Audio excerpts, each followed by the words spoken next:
Okay, it's me, Paul Theron, back again with the blunders. A fresh, hot take on the National Health Initiative. Where did this thing came from? Dropped on us about 10 days ago by the Health Minister, like a dog dropping a huge stinking turd in your kitchen. You walk into the room one morning and, oh my God, what is that stench? Now, of course, the whole thing is completely and utterly unworkable. It's an absolute shocker. It's been drafted by people who've got such an overwhelming belief in the idea of state intervention that they cannot conceive, even for a moment, of the idea that it will be totally and utterly impossible to implement. But you know what? That's not my main complaint. No, my main complaint is that people who should know better are saying, well, perhaps we should accommodate this NHI monster and see how it goes in practice. You know, maybe it won't be so bad after all. Bullshit! This thing needs to be resisted in its entirety because it is an attack on personal freedom and individual liberty in our country. Another thing that these apologist fools are saying is, no, don't worry, it's bad policy, but it'll never be implemented. Let's not worry, they'll fail. Well, I think that's fucking irresponsible. So let me repeat myself.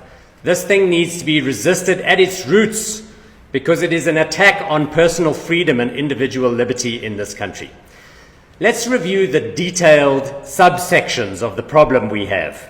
First of all, the National Health Initiative is a shocking attack on savers in the private medical aid schemes. Remember how the schemes work for a minute. About 4 million people in this country and their dependents, so that's close to about 8.5 million South Africans in total, take their own money by their free choice and pay it over every single month to ensure that their families have adequate savings for a high level of medical care if they get sick, or if they get in a car accident, or if they get fucking cancer when they're old. That's right, they take their after-tax money. So they've already expressed their social solidarity by paying taxes. And as we all know, the people in this country who are well enough off to have private medical aid are precisely the ones that contribute the biggest part of the personal income taxes. Those medical aid contributions are a huge number. It's close to 180 billion rands a year. Their money, remember. And remember, the medical aids also have reserves of about 60 billion rand. That also belongs to the members. And this NHI seeks to have those reserves slurped up by the government escape agency and use whatever they're going to do with it. I don't know, give it to Eskom to plug the hole there. No. Next, the NHI is a shocking attack on the individual liberty of medical specialists, practitioners, and all of the other operatives in the system, many of whom have qualified themselves for many, many years of tough academic struggle at great cost to themselves.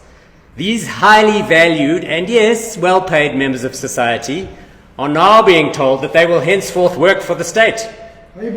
Anyone with an ID can walk into their medical rooms and get treated, and then the specialist, has to send the bill to the government and hope that they'll get paid at the end of the day. And what is more, every single service will be price capped. So every single practitioner, whether they are highly skilled or not, whether they trained for 20 years to become the best specialist in the world, will be told, no, you can only charge that for that particular service, which is the same as everyone else. I mean, fuck off. That is absolutely absurd and ridiculous. Now remember, the NHI is also a shocking attack on medical aid administrators, the companies that do the administration, principally those like Discovery and MedScheme. These are listed companies that have been building up their businesses for the last 30 years. Discovery manages claims of about 56 billion rands a year, using systems carefully designed to avoid fraud, make sure they don't make any errors, make sure everybody gets paid out to the right account. And for that, the company earns fees of about 5.6 billion rands a year. That's 10% of the flows. This is a business that is highly valuable in our society, and the share price of Discovery, I must tell you, has collapsed in the last 10 days because that revenue may be at risk.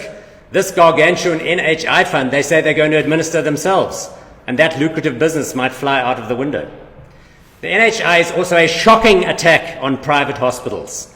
What are our private hospitals? These are businesses that have been built up through decades and decades of careful capital investment. Careful capital investment. Investment in theatres, investment in equipment, investment in buildings.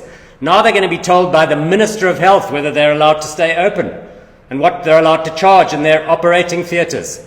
What a fucking disgrace. It's absurd and ridiculous. And finally, this NHI is a shocking attack on pharma companies, the makers of medical equipment, drugs, and the medical devices that go into human bodies. Again, huge businesses, some of them local, some of them international. Who is the Minister of Health to decide what the latest drugs should cost, or what the latest hip replacement developed in the USA should be costing an individual? What does he know? He or she is an elected politician. And please, don't test my patience by telling me that he will appoint a committee of experts to make these decisions, because we know what kind of people get appointed to committees like those in this country.